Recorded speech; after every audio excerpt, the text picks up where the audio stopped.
Hello ninth class. आज मैं भूगोल का समकालीन भारत का पहला पाठ पढ़ा रही हूँ। इससे पहले मैंने आपको इतिहास के 2 पाठ पढ़ा दिए हैं और नागरिक शास्त्र के 2 पाठ पढ़ा दिए हैं। मुझे लग रहा है तुम लोगों ने वो नोट्स सब नोट कर लिया होगा और उसको याद कर लेना। आज ये भूगोल पढ़ा रही हूँ, भारत का आकार और स्थिति, भारत की भौगोलिक स्थिति का महत्व। भारत क्या है, एक विशाल देश है। इस विशाल आकार और दक्षिण एशिया में इसकी महत्वपूर्ण स्थिति जैसे कई कारक हैं जो इसकी क्या है, भौगोलिक स्थिति को और अधिक महत्वपूर्ण बनाते हैं। पहला कारण है, देखो, भारत का प्रायद्वीपी भारत, दक्षिण जो तीनों ओर से पानी से घिरा होता है उसको प्रायद्वीप कहते हैं। प्रायद्वीप के दक्षिणी छोर में स्थित हिंद महासागर भारत के लिए बहुत ही महत्वपूर्ण है। हिंद महासागर, देखो ये दिखाया था ना मैंने, ये हिंद महासागर है। हिंद महासागर भारत के लिए बहुत अधिक महत्वपूर्ण है। इसके कारण क्या है, भारत का महत्व ज़्यादा है। भारत का करीब 1600 वर्ग किमी क्षेत्रफल हिंद महासागर में फैला हुआ है।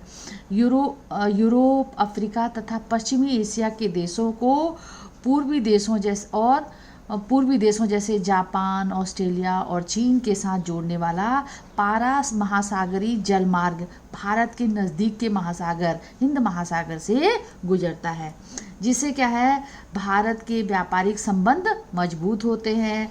केंद्रीय स्थिति के कारण पूरब से पश्चिम की ओर जाने वाले और पश्चिम से पूरब की ओर जाने वाले जो जलयान हैं वो भारत से ही होकर जाते हैं।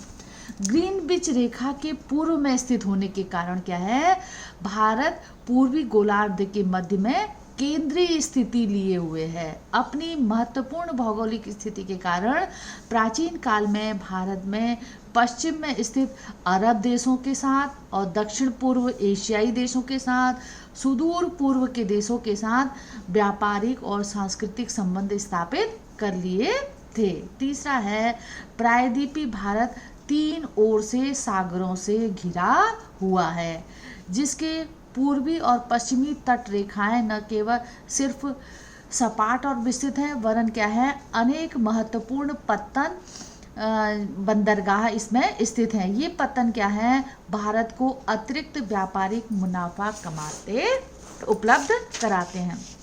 देखो, 3 ओर से भारत, इधर अरब सागर है, इधर हिंद महासागर है और इधर बंगाल की खाड़ी है। तीनों ओर से ये समुद्र से घिरा हुआ है, जिसके कारण क्या है, यहाँ से व्यापार किया जाता है।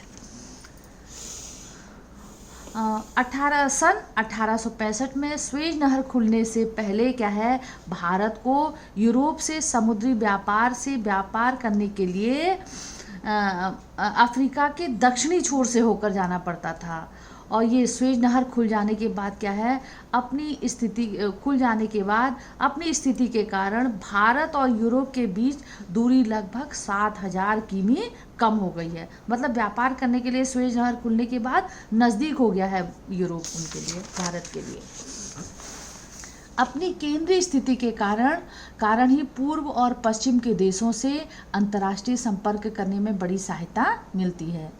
भारतीय भूखंड एशिया महाद्वीप के दक्षिण में विस्तार इसका है। हिंद महासागर पश्चिम में और यूरोपीय देशों और पूर्वी एशियाई देशों के मध्य संपर्क मार्ग है। ये पूरब से पश्चिम और पश्चिम से पूरब के लिए क्या है, एक संपर्क मार्ग है, यहाँ से होकर आया जाया जाता है। हिंद महासागर के कारण भारत को केंद्रीय स्थिति प्राप्त है। दक्षिण के पठार हिंद महासागर में शीर्षवत फैला हुआ है और क्या है, पश्चिम एशिया, अफ्रीका और यूरोप के देशों के साथ साथ पूर्वी एशियाई देशों से भी पूर्वी तट के माध्यम से व्यापार राजनयिक संबंध बने हुए हैं। हिंद महासागर में किसी भी देश की तटीय सीमा भारत जैसी नहीं है। भारत की इसी महत्वपूर्ण स्थिति के कारण एक महासागर का नाम ही क्या पड़ गया, हिंद महासागर। हिंदुस्तान के नाम पर हिंद महासागर इसका नाम पड़ गया। तो एक प्रश्न दे रही हूँ बच्चों, इसको लिख लेना। भारत की भौगोलिक स्थिति किस प्रकार महत्वपूर्ण है, इसको शॉर्ट करके लिखना अच्छे से।